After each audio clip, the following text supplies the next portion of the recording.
नमस्कार साथियों।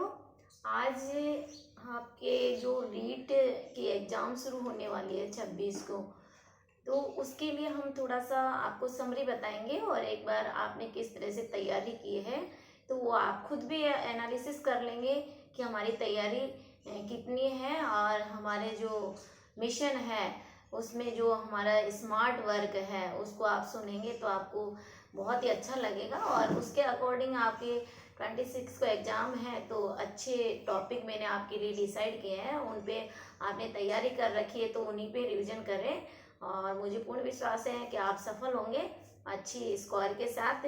जो मैंने जो टॉपिक डिसाइड किया आपके लिए, तो पहली बात हमारे जो राजस्थान की प्राचीन सभ्यता है, राजस्थान की जो मेसोलिथिक उत्तर पाषाण काल युग है ना, पुरातत्व स्थल निम्बाहेड़ा, बागोर और मांडिया, इनको आप अच्छी तरह से पढ़ लेना क्योंकि सीधा सीधा आपको यहाँ से क्वेश्चन पूछा जाएगा। फिर मैंने दूसरा टॉपिक लिया है आपके लिए राजस्थान के प्रमुख राजवंश। देखिए, राजवंश में आपको जो शासक की सांस्कृतिक उपलब्धियां हैं 1000 से 18 एडी में और मुगल काल के विरुद्ध राजपूतों और राजाओं का जो राजनीतिक प्रतिरोध रहा था, है ना, एक दूसरे पर शासन को लेकर, जिसमें आपको रतन सिंह को पढ़ना है, हमीर को पढ़ना है, कानड़ देव को पढ़ना है अच्छी तरह से। यहाँ से हर बार क्वेश्चन पूछते हैं मालदेव को, चंद्रसेन को और महाराणा प्रताप को। आपको अच्छी तरह से यहाँ से आपका एक क्वेश्चन 100% मिलेगा और आपको अच्छी तरह से ये टॉपिक को करके जाना है। हम कुछ लास्ट में आपको क्वेश्चन भी बताएंगे। और आप मुगल जो मध्यकालीन राजस्थान की बात करें तो मध्यकालीन राजस्थान में जो भक्ति और सूफी आंदोलन है वो बहुत ही इम्पोर्टेंट है। आपके आरएस में भी यहाँ से और पटवारी के साथ साथ आप लोग आरएस वगैरह है, कवि पर का है ना, पटवारी का रीट, तो रीट की जैसे तैयारी होगी तो उसमें भी आपका ये टॉपिक बहुत अच्छा है। मध्यकालीन राजस्थान में भक्ति आंदोलन और सूफी आंदोलन, ये आरएस, पटवारी, रीट, इन सब में बहुत ही बेहतरीन है और आप प्लीज़ इसको ढंग से तैयार करें इस टॉपिक को, जिसमें मीरा है, दादू दयाल जी है, ख्वाजा मोइनुद्दीन चिश्ती को पढ़े आप, है ना, रामदेव जी, गोगा जी, तेजा जी, पाबू जी, है ना। कई बार तो इन लोक देवता के बारे में मलिकनाथ जी, धन्ना जी हुआ, पीपा जी, हरिदास जी, रेदास जी, है ना, जसदार जी, तो इनका थोड़ा सा एक एक दो लाइन में है ना शॉर्ट नोट्स बनाइए। हालांकि मैं आपको पीडीएफ के माध्यम से आपके साथ आपके पास पहुंचाने का पूरा प्रयास करूंगी। फिर हम देखते हैं राजस्थान में 1857 की क्रांति, वेरी वेरी मोस्ट, जो राजस्थान में 6 छावनियां हुई थी, ये इसको आप ढंग से याद करें क्योंकि नसीराबाद को ढंग से पढ़े हैं ना। 1857 की जो क्रांति हुई थी 28 मई 1857 को, तो नसीराबाद से ही शुरुआत हो जाती है, तो इसको ढंग से पढ़ेंगे तो यहाँ से क्वेश्चन आपके टच होंगे। फिर राजस्थान में जनजातीय व किसान आंदोलन, वेरी वेरी मोस्ट टॉपिक, क्योंकि राजस्थान में जनजातीय किसान और जनजातीय आंदोलन का बहुत योगदान रहा है, तो उसको आप ढंग से पढ़िए। जैसे हम जलियांवाला बाग को हत्याकांड को पढ़ते हैं तो राजस्थान के भी एक बहुत इसको मात्र मांडिया को पढ़ लीजिए ना, एक दुखद घटना थी, तो उसको इससे कंपैरिजन करके पढ़िए। फिर राजस्थान में प्रजा मंडल आंदोलन, स्वतंत्रता संग्राम के दौरान सामाजिक और राजनीतिक गतिविधियां क्या रही, उस जनजागरण में महिलाओं का क्या योगदान रहा, वेरी मोस्ट टॉपिक है। फिर राजस्थान में मेले और त्योहार में आप ऐसे नहीं है बस 12 महीने के ट्रिक्स बनाइए, चैत्र से शुरुआत कीजिए आप और वहां डालिए कि चैत्र के महीने में किस किस देवता का मेला भरता है, तो ये इस तरह से ट्रिक्स बनाएंगे तो बिल्कुल एग्जाम में आप कॉन्फिडेंटली आंसर मार्क करेंगे, कंफ्यूजन वाली बात ही नहीं। हमने तो आपको हर संडे की कार्यशाला में हर संडे को हमने ट्रिक्स के माध्यम से 10 टॉपिक को लिए हमने 4-4 घंटे में, तो वो यहाँ ही क्लियर हो गए 10 टॉपिक, है ना। तो आप ट्रिक्स से पढ़ेंगे क्योंकि कई स्टूडेंट बताते हैं कि मैम जीएस बहुत टफ है, लेकिन आई थिंक मेरे हिसाब से जीएस बहुत ईजी है। मैथ और रीजनिंग की तरह पढ़िए, जीए को मजे से पढ़िए, मन लगा के पढ़िए। जैसे है ना, मूवी देखते हो तो काफ़ी इंटरेस्ट लेते हो, गर्ल्स मोस्टली नाटक में इंटरेस्ट लेती है ना, नाटक देखने में कितना मन लगा के पढ़ती है, तो ये भी तो हमारा नाटक है, ये लाइफ का नाटक है कि हमें बहुत अच्छा प्लेटफॉर्म मिलेगा। यदि आपका रेट में सिलेक्शन हो जाता है तो बहुत अच्छे टीचर, एक आदर्श राष्ट्र के निर्माता कहलाएंगे। हाँ, तो आप अच्छी बात है, आप टीचर बने और अच्छे प्रोडक्ट बीज तैयार पौधे तैयार करेंगे। मुझे इतनी आप लोगों से विश्वास है, कामना करती हूँ कि आप लोग रीट में सिलेक्शन होंगे 100%। मेरी शुभकामना आपके साथ में है। और जो यदि आपको अच्छा लग रहा है तो प्लीज़ सब्सक्राइब भी कीजिए, लाइक भी कीजिए और कमेंट्स भी कीजिए कि भैया हमें अच्छा नहीं लगा, और बताना भी मुझे। आप आपके कमेंट्स के माध्यम से बताएंगे, जब पेपर देने के बाद में बताइए कि हमारे पढ़ाई में मैटर में से आया या नहीं आया। मैं आपको इतना कह सकती हूँ 80% क्वेश्चन है वो बाहर नहीं जाते मेरे पढ़ाई में से, 80%। या ये ऊपर जा सकते हैं लेकिन नीचे नहीं जा सकते। तो हम बात कर लेते हैं राजस्थान मेले और त्यौहार को भी। मेले और त्यौहार को 12 महीने में आप डिसाइड कर लीजिए, ट्रिक्स बनाइए ना, कहाँ दिक्कत है, कौन से महीने में। ये तो है नहीं कि भाई बहुत बड़ा है, मेले से शुरुआत कीजिए, गणगौर से शुरुआत हो जाती है ना। तो हम इस तरह से पढ़े, मतलब डायग्राम बनाए छोटे छोटे, जिस तरह से पोर्टफोलियो नहीं होता है अपन का, जो सारे एक टॉपिक में लिया उसमें पूरी समरी एक पेज पे अपन, जैसे मैंने आज आपको बता रही, जैसे राजस्थान के मेले और त्योहार, तो आप महीने से शुरू कर दीजिए, एक तरफ डिवाइडेशन कर दीजिए, कौन पूरे 12 महीने लिख लीजिए और मेले और त्योहार उसमें कोऑर्डिनेट कीजिए। पाई चार्ट बनाएंगे, पाई चार्ट बनाएंगे और लाल पीला करिए नोट्स को। क्या फर्क पड़ता है उससे, आपको आपके दिमाग में एक पिक्चर्स बन जाएगी नोट्स की कि हाँ इसका आंसर ये था।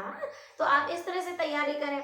फिर बात कर लेते हैं राजस्थान की चित्रकला और शैलियाँ, वेरी मोस्ट टॉपिक है, हर कंपटीशन में पूछा गया है। आप चाहे अभी आर्थिक वाला पेपर देख लीजिए, एसआई का पेपर देख लीजिए, कितना इजी आया था एसआई में हमारे। एक भी जीके में तो एक भी क्वेश्चन बाहर नहीं गए, हिंदी और जीके में तो बहुत ही मतलब एक भी क्वेश्चन बाहर नहीं गए समझाने। तो नोट्स में आप आके तो देखिए रविवार की कार्यशाला में, पूरे नोट्स यूनिट वाइज आप नोट्स खुद नोट्स ले जाइए, जेरोक्स करवा के नोट्स ले जाइए ना। तो राजस्थान की लोक कथाएं को ढंग से तैयार कीजिए। राजस्थान के लोकगीत फोक बहुत महत्वपूर्ण है, लोक नृत्य है, संगीत है, लोकवाद है, इसको आप ढंग से तैयार कीजिए। आप उठा के देखो आपके पेपर, पिछले पेपर में पूछा है कि नहीं गया। फिर राजस्थान की वेशभूषा, परंपरागत आभूषण, 4-4 5-5 क्वेश्चन इंपॉर्टेंट है, और वही इंपॉर्टेंट है जो पिछले साल कंपटीशन में जैसे मान लीजिए रीट में कोई क्वेश्चन आया उसको एक बार पढ़ लिया, लेकिन अदर कंपटीशन में कोई क्वेश्चन आया तो पेपर बनाने वाला पेपर रीट का ही लेके बैठेगा। ये नहीं कि आरएस का पेपर आप पेपर बना रहे तो आरएस का एसआई का पेपर लेके बैठ गए, तो आप वो ऐसे नहीं बैठते हैं। तो इसलिए कई बार हमारे आरपीएससी हो या कर्मचारी चयन बोर्ड हो, जिस कंपटीशन के तैयार जो पेपर बनाता है उसी को पूरे मसाला एक साथ रखते हैं, नहीं कि कंपटीशन में आए हुए पेपर को। इसलिए अपन क्या करें कि पिछले जो मान लीजिए सपोज कीजिए कि राजस्थान की लोक कथाएं लोक गाथाएं, अब मान लीजिए आपको ये बहुत बड़ा मैम बहुत बड़ा टॉपिक लग रहा है, तो मेरा एक सुझाव है, ठीक है आप इससे रिलेटेड पिछले रीड को छोड़ के और कंपटीशन के क्वेश्चन देख लीजिए, सर्च कर लीजिए, है ना। तो वो आप वहाँ पढ़िए, मोस्ट वेरी मोस्ट क्वेश्चन है वो वहां से टच हो जाएंगे, आपका कॉन्सेप्ट भी क्लियर हो जाएगा। राजस्थान में लोकगीत, लोक नृत्य और लोक संगीत वाद्य पिछले, और जैसे अभी 3 पेपर हुए हैं, है ना, तो 3 शिफ्ट में हुए हैं, और पिछले पेपर हुए राजस्थान कांस्टेबल का है, पटवारी का, आरएस, उनको ये देख लीजिए किससे संबंधित। अब आपको रिसर्च करना है, इसलिए आपके पास टाइम नहीं है। हमने यही तो कहा कि आप संडे की कार्यशाला पे आइए और आपकी जितनी भी प्रॉब्लम है वो लेके आइए। हम प्रॉब्लम को सोल्व करने के लिए तो बाबा साहब का मिशन चला रखा है। तो ये प्रॉब्लम लाएंगे तो आपको खुद को कॉन्फिडेंस आएगा कि रियलिटी में काम होता है तो संकल्प बेनाड़ा कोचिंग सेंटर में ही काम होता है रियलिटी में, और निःशुल्क है, कोई चार्ज नहीं है, बिल्कुल पूरी टीम आपकी सेवा में हाजिर है। लेकिन हमारे एक ही शर्त रहती है कि स्टूडेंट ईमानदार होना चाहिए, एक गुरु के प्रति और एक परिवार के प्रति। यदि आप दोनों के प्रति ईमानदार हो जाते हैं तो निश्चित रूप से आप अपने समाज के प्रति भी ईमानदार होंगे और देश के प्रति भी ईमानदार होंगे, ऐसी मेरी आशा है। मैं खुद इस को फॉलो करती हूँ। फिर अपन कर लेते हैं राजस्थान की वेशभूषा परंपरागत, एक डायग्राम बना लीजिए, तो उसमें वेशभूषा, कानों में, नाक में क्या पहना जाता है, उसमें क्या पहना, पैनों में, तो इतना एक अच्छा डायग्राम बनाएंगे तो फिक्स रहेगा ये चीज यहाँ पहनी जाती है। ठीक है। राजस्थानी भाषा 1-2 क्वेश्चन दिवस का बनाया जाता है, कब इसका अधिनियम पारित हुआ, है ना, उत्पत्ति कैसे हुई, इनकी बोलियां प्रचलन है ना, लिपि है। एक आधा सा पन्ने में चार्ट बना, शॉर्ट नोट्स बनाइए, फिर भी मैं आपको डाल दूंगी। फिर राजस्थान साहित्य को पढ़ना मत भूलिए, क्योंकि इसमें क्या हमारा लिटरेचर पढ़ना, राजस्थान लिटरेचर पे है, और तो लिटरेचर से रिलेटेड क्वेश्चन आ ही जाते हैं। तो उसमें मध्यकाल, उत्तर मध्यकाल, आधुनिक जो लेखक हैं वो अधिकतर पूछे जाते हैं। राजस्थान में पर्यटन नीति, और वेरी मोस्ट टॉपिक है राजस्थान में पर्यटन नीति, क्योंकि हर जिले का कोड और उनका एक स्लोगन तैयार कर दिया, तो ये भी वेरी मोस्ट टॉपिक है। फिर हम, ये तो हमारा राजस्थान जो टॉपिक था, मैंने आपको टॉपिक डिसाइड किया, वो हमारे राजस्थान के इतिहास, कला, संस्कृति, साहित्य से संबंधित टॉपिक थे, जिसपे मैं आपको बता रही हूँ। और प्लीज इन टॉपिक पे आप एक बार प्रूफ रीडिंग करके आपकी तैयारी कितनी, आपको खुद को एनालिसिस हो जाएगा, और इनको डीपली पढ़िए। आपके पास टाइम है, 26 को एग्जाम है, लेकिन फिर भी अगर आपने अच्छी तैयारी कर रखी तो इनको रिवाइज करेंगे तो 100% सिलेक्शन होगा। फिर राजस्थान के भूगोल की बात करें तो राजस्थान का भौतिक प्रदेश है ना, एक डायग्राम बना लीजिए, नक्शा, इसको राजस्थान का भूगोल पढ़ेंगे, नक्शे रख लीजिए सामने। इंडिया को पढ़ रहे हो तो नक्शा हमेशा साथ में रखिए, है ना। तो राजस्थान का पुरातंत्र नदियों को हमने एक ही पेज पे पूरा नदियों, परियोजना, झीलों को इसको ट्रिक्स के माध्यम से इतना अच्छा हमने वर्णमाला में इसको तैयार किया है। जलवायु और मिट्टी को, राजस्थान की जलवायु, मिट्टी, प्राकृतिक वनस्पति, जैव विविधता संरक्षण की, राजस्थान की खनिज नीति, डायरेक्ट सीधे पूछा जा जाता है। राजस्थान के ऊर्जा के संसाधन, नवीनीकरण और गैर नवीनीकरण, इससे भी सीधा क्वेश्चन पूछा जाए। और जनगणना को पढ़ना मत भूलना प्लीज, जनगणना एक पेज का मैटर है, एक पेज को रट डालो आप, इसमें से आपका क्वेश्चन बन जाएगा।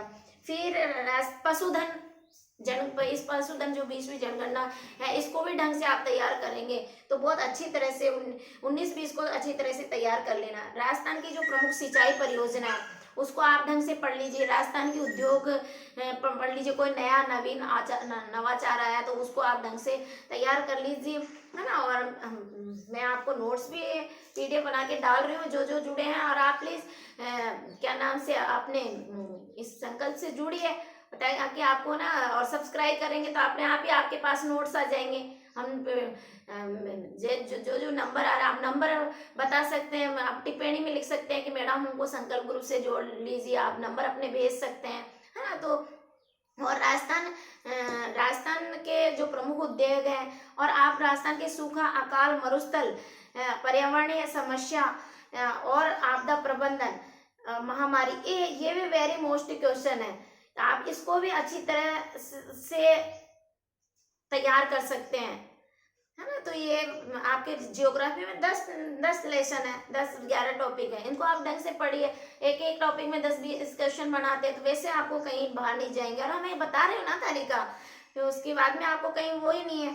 तो प्लीज आप सब्सक्राइब करके आपके नंबर भेजे, टिप्पणी करें, ताकि मैं नंबर को संकल्प गुरु से जोड़ सकूं। और उसके बाद में हम पढ़ते हैं राजस्थान की राजनीतिक प्रशासनिक व्यवस्था। अब देखिए, इसमें मैं आपको क्वेश्चन बता रही हूँ किस तरह के क्वेश्चन आएंगे। देखिए, सीधा सीधा राजस्थान के वित्त आयोग के अध्यक्ष हैं, ठीक है, प्रद्युमन सिंह, ठीक है। राजस्थान के मुख्य सचिव हैं वर्तमान में निरंजन कुमार आर्य, जो SC से हैं। सीधा सीधा राजस्थान के मुख्य निर्वाचन अधिकारी प्रवीण गुप्ता। राजस्थान राज्य मानव अधिकार आयोग के अध्यक्ष वर्तमान में, जो अभी पूछा भी गया था तो आपके रिपीट हो सकता है, गोपाल कृष्ण व्यास। राजस्थान कर्मचारी चयन बोर्ड के अध्यक्ष हरिप्रसाद शर्मा। राजस्थान के महाधिवक्ता जिसकी नियुक्ति राज्यपाल के द्वारा की जाती है, महेंद्र सिंघवी। राजस्थान अनुसूचित जाति आयोग के अध्यक्ष सुंदरलाल। राजस्थान के Lokayukta Pratap Krishna Lohra, very most question, Rajasthan के लोकायुक्त को प्रताप सिंह लोहरा। फिर आपके सीधा क्वेश्चन पूछा जा सकता है, राजस्थान राज्य अन्य पिछड़ा वर्ग आयोग की स्थापना 24 अक्टूबर 2016 को की गई है, और उनके अध्यक्ष जितेंद्र गोयल हैं वर्तमान में, ठीक है। उसके बाद में आपसे पूछा जाए, राजस्थान के मुख्य सूचना आयुक्त कौन है, देवेंद्र भूषण गुप्ता। राजस्थान राज्य निर्वाचन आयुक्त कौन है, प्रेम सिंह मेहरा, ठीक है। राजस्थान उच्च न्यायालय के मुख्य न्यायाधीश इंद्र सिंह मोहंती 37 नंबर के हैं। तो ये वेरी लॉजिकल और बहुत रेडिकल क्वेश्चन है, सीधे सीधे पूछे जाते हैं आपसे। फिर बात आ जाती है कि वर्तमान में कौन सी विधानसभा चल रही है, तो 15वीं विधानसभा राजस्थान में के जो विपक्ष के नेता है, प्रतिपक्ष के नेता है गुलाब चंद कटारिया, है ना, कब बने हैं, 13 जनवरी 2019 को। सीधा सीधे क्वेश्चन पूछे जा सकते हैं, इसलिए आप थोड़ा सा इनको ढंग से तैयार करें। और उसके बाद में आपको मैं चलते हैं हम राजस्थान के मुख्यमंत्री, राज्यपाल, मंत्रिपरिषद को। अब ये अभी ना पूरा कैबिनेट एक पूरा मंत्रिमंडल को लन करके जाना राजस्थान का मंत्रिमंडल में। कई बार तो जैसे राजस्थान के वित्त मंत्री कौन है, अशोक गहलोत जी है, वित्त विभाग उनके पास में ही है, ठीक है। तो ये क्वेश्चन भी सीधा सीधा पूछा जा सकता है। फिर राजस्थान विधानसभा को ढंग से पढ़ना है, वर्तमान में 15वीं विधानसभा चल रही है, ठीक है। और कब हुआ ये पूरा गठन, ये पूरा फर्स्ट और लास्ट आपको ढंग से तैयार कर। राजस्थान में उच्च न्यायालय को ढंग से पढ़ के जाना है। राजस्थान लोक सेवा आयोग के अध्यक्ष की नियुक्ति कौन करता है, राज्यपाल, ठीक है। राज्य निर्वाचन आयोग, राज्य वित्त आयोग, राज्य मानव अधिकार आयोग, राज्य महिला आयोग, इनका गठन कब हुआ, राज्य सूचना आयोग का गठन कब हुआ, इनकी नियुक्ति किसके द्वारा की जाती है ना। तो अब राजस्थान में विधानसभा के बहुमत दल का नेता होगा, वही मुख्यमंत्री होगा, ठीक है। और हम बात करें कि मुख्यमंत्री नाममात्र होता है, वास्तविक होता है। मुख्यमंत्री वास्तविक होता है, नाममात्र राज्यपाल होता है। यदि केंद्र में पढ़ोगे तो प्रधानमंत्री क्या होता है, वास्तविक होता है, क्योंकि वो बहुमत दल का नेता होता है। और राष्ट्रपति नाममात्र होता है, लेकिन पावर उनको ज्यादा होता है, ठीक है ना। ये थोड़ा सा संवैधानिक पद और गैर संवैधानिक पद, इनको ढंग से क्लियर चार्ट, हमने तो एक दिन के चार्ट में समझाया इनको। मुख्य सचिव, राजस्थान सचिवालय, मुख्यमंत्री कार्यालय, सीएम हाउस को थोड़ा सा, अब जैसे वर्तमान में निरंजन आर्य मुख्य सचिव है ना राजस्थान में। संभागीय आयुक्त, ये ढंग से पढ़ लेना, वर्तमान में कौन है ना, करंट, यही तो करंट पढ़ते हैं, अभी चेंज होते रहते हैं। तो उसको आपको राजस्थान के कोई नए राज्यपाल बने हैं, सॉरी अदर राज्यों में कोई नए राज्यपाल या मुख्यमंत्री में बदलाव हो, तो वो करंट का क्वेश्चन पूछा जा सकता है। और राजस्थान में वर्तमान में राज्यपाल कौन है, कलराज मिश्र है ना। और कल्याण सिंह की डेथ होगी, उसकी डेथ तो पूर्व राज्यपाल कल्याण सिंह जी की डेथ होगी, तो वो भी एग्जाम में पूछा जा सकता है। राजस्थान पंचायत राज संस्थाएं, नगरीय श्वसन। अब देखिए बात आ जाती है 73वां 74वां संविधान संशोधन। आप इसको ढंग से पढ़िए, क्योंकि आपके रीट में 100% यहाँ से क्वेश्चन आएगा, है ना। तो हमारे राजस्थान में पंचायत राज कब आया, है ना, 24 अप्रैल 1994, 73वां संविधान संशोधन। और सबसे पहले राजस्थान एक ऐसा जिसमें नींव रखी गई थी 2 अक्टूबर 1959 को नागौर के बगदरी गांव में, है ना, पंडित जवाहरलाल नेहरू के माध्यम से। तो 73वां संविधान संशोधन में 29 विषय हैं, और ये भी 2 अक्टूबर 2010 को 5 विषय अलग कर दिए गए थे। तो ये चीज आपको वेरी वेरी मोस्ट, आप डेटास निकालिए। 74वां संविधान संशोधन 18 विषय है ना, और इस 18 विषय हैं, 74वां नगर पालिका है, इनको ढंग से पढ़िए। अब अर्थशास्त्र की बात कर, अब इसमें बजट को आपसे ढंग से पढ़ के जाना। भारतीय राजस्थान अर्थव्यवस्था, तो राजस्थान अर्थव्यवस्था में आपको हमारी पंचवर्षीय योजना को ढंग से पढ़ लेना। राजस्थान के हस्तकला को ढंग से पढ़ के जाना। राजस्थान में जो नई योजनाएं लागू की गई, अब देखो एक वेरी मोस्ट क्वेश्चन है, हमने तैयार किया है। वो क्वेश्चन है कि हमारे राजस्थान के जो बजट 2020-21 में मुख्यमंत्री द्वारा 7 संकल्प दिए गए थे जनता के विकास के लिए। वो 7 संकल्प कौन कौन से हैं? फर्स्ट है निरोगी काया, पहला उनका उद्देश्य था निरोगी काया। इनमें भी आप थोड़ा सा डीपली पढ़ना कि निरोगी काया, जैसे दिसंबर 2009 में 100 करोड़ का बजट इसको दिया है निरोगी काया के लिए, है ना, जिसमें आपको जैसे वो आयुष्मान को इनको कन्वर्ट कर दिया गया है ना, बीमा, स्वास्थ्य बीमा, तो 5 लाख कर दिया गया था बढ़ा के। तो ये चीज आपको निरोगी काया में थोड़े से 8-10 लाइन हमने नोट्स में डाली है। फिर दूसरा उनका संकल्प था कि संपन्न किसान, यानी दूसरा उनका उद्देश्य था किसान को संपन्न बनाना है ना, हर किसान के हर छोटी से लेकर बड़ी समस्या का समाधान करना है उनको। उनके लिए उन्होंने दिसंबर 2019 में 1000 करोड़ रुपए बजट स्वीकृत किए हैं, ताकि उनका विकास हो सके। संपन्न किसान बनाना है, किसान को संपन्न करेंगे तो निश्चित रूप से हमारे देश की अर्थव्यवस्था स्ट्रांग होगी, है ना। और तीसरा उद्देश्य उनका महिला, बाल और वृद्ध कल्याण, तीसरा उद्देश्य था, तीसरा जो लक्ष्य रखा था महिला, बाल एवं वृद्ध कल्याण। महिला और बाल वृद्ध कल्याण में भी इन्होंने महिलाओं के विकास पर ज्यादा जोर, इनके लिए भी 1000 करोड़ रुपए का बजट स्वीकृत किया है। तो इन पे काम करना है कि इस तरह से इनको महिलाओं को सक्षम बनाया जाए, महिला का विकास कैसे होगा, घर से बाहर निकलेगी। तो उन्होंने खुद ने अपना एक बहुत लोगो किया था, खुद ने कि पर्दा प्रथा के खिलाफ पर्दा, महिलाओं को पर्दा उठाते हुए अपना वो दिखाया। तो ये इस तरह का उन्होंने अपना सिंबल दिया, तो जनता और महिलाओं में एक नया संदेश हुआ कि रियलिटी में मुख्यमंत्री भी चाहते हैं कि पर्दा प्रथा समाप्त होनी चाहिए, महिलाओं को घर से बाहर निकलकर अपना विकास करना चाहिए। जो पहला हो गया निरोगी काया, दूसरा संपन्न किसान, उनका जो संकल्प 7 संकल्प दिए थे, तीसरा महिला एवं बाल कल्याण, चौथा है सक्षम मजदूर। अब देखिए कितनी अच्छी बात, हमारे माननीय मुख्यमंत्री महोदय को बहुत बहुत साधुवाद देती हूँ कि उन्होंने सक्षम मजदूर, छात्र, युवा और जवान, यानी 7 संकल्प में पूरे राजस्थान को एक मतलब आइकन बनाना चाहते हैं, पूरे वर्ल्ड देखे कि राजस्थान में कितना अच्छा काम होता है, कि सक्षम मजदूर, छात्र, युवा और जवान, ये चौथा उनका सक्षम संकल्प है। सक्षम मजदूर में यानी मजदूर भी सक्षम बने, अपने दक्षता हासिल कर, उनको उनका सम्मान किया जाए, उनको मजदूरी में भी उन्होंने बढ़ोतरी की है, उनके में छात्र, युवा और जवान, छात्र युवाओं को भी उन्होंने प्रोत्साहित किया है, जो छात्रवृत्ति थी उनको भी बढ़ा दिया गया है, जवान यूथ पे भी उन्होंने बेहतरीन काम किया है कि देखो टाइम टू टाइम एग्जाम करवा रही है, कितनी आपका हमारा सौभाग्य है। हमारा सौभाग्य इसलिए है कि हमारे स्टूडेंट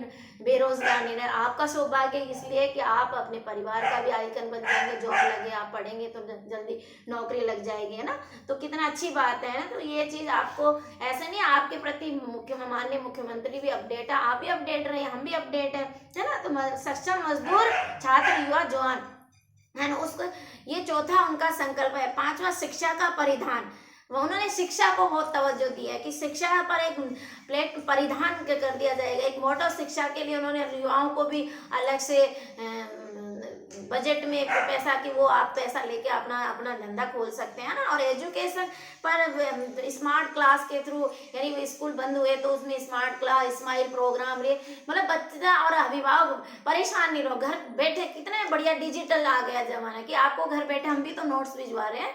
तो ये बहुत बड़ा श्रेय जाता है प्रधान, ऐसी बात नहीं है। 19 कोविड आया तो बहुत अच्छा मैसेज भी दे गया कि यार हम लोग बहुत कुछ सीख गए कि रियलिटी में हम लोग भी मोबाइल वगैरह से डरते थे कि नहीं हमें हमारी किताबों से और अच्छा किताबों के माध्यम से पढ़ा सकते हैं, लेकिन अब लगा आज की मांग को देखते हुए नजर लग रहा है कि हमें हमारा जो समाज है, हमारे जो बच्चे हैं वो गाँव में हैं, चाहे वो कैसी भी कम्युनिटी के हो, उनमें हाँ आज भी प्रतिभाएं हैं, टैलेंट है, लेकिन उनको वो एक अच्छा प्लेटफॉर्म नजर नहीं आ रहा है। और आज वो हर घर में मोबाइल है लेकिन उसका यूज नहीं कर रहे। तो हमने इस सोशल मीडिया का मैं बहुत सम्मान करती हूँ, डिजिटल का मैं बहुत सम्मान करती हूँ कि रियलिटी में देखा जाए तो आज यदि ये हो रहा है तो मुझे मेरी दृष्टि में तो मैं कुछ चाहूँगी कि जहाँ हमें कड़वापन नजर आता है वहाँ बहुत ही अच्छा बेहतरीन होता है। एक 19 को भी एक अच्छा संदेश भी दे के आए हैं, हम बहुत डेडिकेट हो गया, अपडेट हो गया, हम हर चीज के प्रति अपडेट हो गया, स्वास्थ्य के प्रति भी, पढ़ाई के प्रति भी, स्कूल के प्रति भी, बच्चों के कि भाई स्टूडेंट के प्रति हम ईमानदार बने तो हमें अपने आप को गर्व लगेगा कि हम अच्छा पढ़ाते हैं। तो क्योंकि हमारा अच्छा पढ़ाया तब अच्छा लगेगा जब स्टूडेंट के मुंह से सुनेंगे कि रियलिटी में हम पढ़ाते हैं, हम काम करते हैं ना। तो बहुत अच्छी बात है। तो ये सक्षम मजदूर, छात्र, युवा और जो 5वां संकल्प था शिक्षा का परिधान, और छठा पानी, बिजली एवं सड़कों का। देखो इनका नारा भी था माननीय मुख्यमंत्री का, पानी बचाओ बिजली बचाओ ना, सबको पढ़ाओ। तो पानी, बिजली और सड़कों का नाम, ये छठा इन्होंने संकल्प ले लिया कि हाँ यहाँ तक इन्होंने बजट भी है, यानी जो 3 जिले को अवार्ड भी दिया जाएगा जो सड़क दुर्घटना में से बचाएंगे, मतलब बहुत 25 लाख, 15 लाख और 10 लाख सड़क दुर्घटना में जो मृत्यु दर कम कर हुई है, यानी जहां पर सबसे कम मृत्यु दर है, अच्छा काम कर रहे हैं कलेक्टर, तो उन 3 जिलों को भी सम्मानित किया जाएगा। तो पानी, बिजली और सड़कों का मान रखें, यानी हमें पानी को भी बचाना है, बिजली को भी बचाना है, और हमारे जहाँ टूटे फूटे सड़क हैं उनको भी सुधार करवाना है। आपके जो क्षेत्र में एमएलए हैं, सरपंच है, प्रधान है, उनको आप जागरूक रह के इस तरह खड्डे नाले जिससे किसी को जनहानि ना हो, तो ये काम करना है। इसलिए उन्होंने माननीय मुख्यमंत्री ने छठा संकल्प पानी, बिजली और सड़कों का माना। 7वां कौशल और तकनीकी प्रदान, यानी उन्होंने अपनी दक्षता का भी सम्मान किया है कि जो जो हुनर है, यहाँ तक कि बाहर भी हमारे राजस्थान वासियों को बाहर से भी अवार्ड मिल रहे हैं जो अपने कौशल में दक्ष हैं, परिपूर्ण हैं, और तकनीकी को भी बढ़ावा दिया गया है। इंजीनियर क्षेत्र को भी नए नए इंजीनियरिंग कॉलेज खोले जा रहे हैं। तो इस तरह से बहुत ही बेहतरीन कार्य हो रहे हैं। और उसके साथ ही मैं ये कहना चाहूँगी कि राजस्थान का जो नेशनल मूवमेंट है ना, उसको ढंग से पढ़ के जाना। ये टॉपिक पे यदि आप काम कर लेते हैं तो मुझे नहीं लगता कि आप अच्छे मार्क्स से सिलेक्शन होगा। आपका सिलेक्शन ये नहीं लगेगा, सिलेक्शन नहीं होगा। टीचिंग मेथोडोलॉजी के जितने भी आप प्रैक्टिस सेट हैं, इतने भी आप प्रैक्टिस सेट है, प्रैक्टिस सेट से तैयारी करिए। अब आप है ना डिटेल पे जाओगे तो टाइम कम है ना, या आप जो प्रैक्टिस सेट के नोट्स को, ऑब्जेक्टिव टाइप के नोट्स को निकालिए, है ना। और उसके साथ टीचिंग मेथोडोलॉजी को आप ढंग से करिए, है ना। साइको को ढंग से करिए, साइको को आप डायग्राम से तैयार करिए। आप अपने आप को टीचर मान रहे हैं तो स्टूडेंट और टीचर दोनों सीखता है, पूरी एक्टिविटीज दोनों के साथ चलती है ना। तो आप हमेशा टीचर के प्रति नेगेटिव सोच नहीं रखें, इस तरह से, है ना। और जितनी भी मनोविज्ञान की विधियां हैं, है ना, आगमन नदी, निगमन नदी, उनको डायग्राम से सॉल्व करिए। आगमन निगमन के स्रोत कौन है ना, उनका अन्वेषण करता कौन है, उनको आप ढंग से तैयार करिए। मनोविज्ञान को ढंग से, और सब्जेक्ट वाले, विषय वाले जो मेथोडोलॉजी है उनको आप चार्ट के माध्यम से तैयार करिए जी। और 6 से 8 तक की जो, यदि आपने किताबों में से आपने एनालिसिस किया, मेन टॉपिक निकाल के तैयारी कर रहे हैं, और नहीं भी किया तो एक बार आप रिवीजन कर मान लीजिए। आपको 1 से 8 तक की क्लास मिलेगी। इसलिए मेरा विशेष पुनः निवेदन है कि आप अपनी अच्छी रणनीति के साथ, अब आपके पास जितने भी दिन हैं, 26 तारीख नज़दीक है, तो आप अब एक रजिस्टर छोटा शॉर्ट, जितने भी नोट्स बना लिए उनका रिवीजन चालू कर दीजिए। रिवीजन चालू करके एक छोटा शॉर्ट नोट्स तैयार कर लीजिए कि इस तरह से हर सूत्र फॉर्मूले बनाइए। फॉर्मूले बनाते हैं तो आपको टाइम लगेगा, टाइम लगता है तो आपके माइंड में वो फॉर्मूले तैयार रहते हैं, तो कम से कम आपको आंसर तो याद रह जाएगा। इसी के साथ आपको ढेर सारी शुभकामनाएं, बहुत बहुत धन्यवाद, thank you so much. Like कीजिए, सब्सक्राइब कीजिए और कमेंट्स कीजिए। यदि फिर आपको किसी प्रकार की तकलीफ है या किसी प्रकार की समस्या आती है तो आप, मेरे नंबर है 9829617095, इस पर आप किसी तरह की मदद ले सकते हैं। दूसरे नंबर है 9828861404। मैं डॉक्टर सरला बेरवा। पुनः आपको ढेर सारी शुभकामनाएं, ऑल द बेस्ट आप रीड के लिए।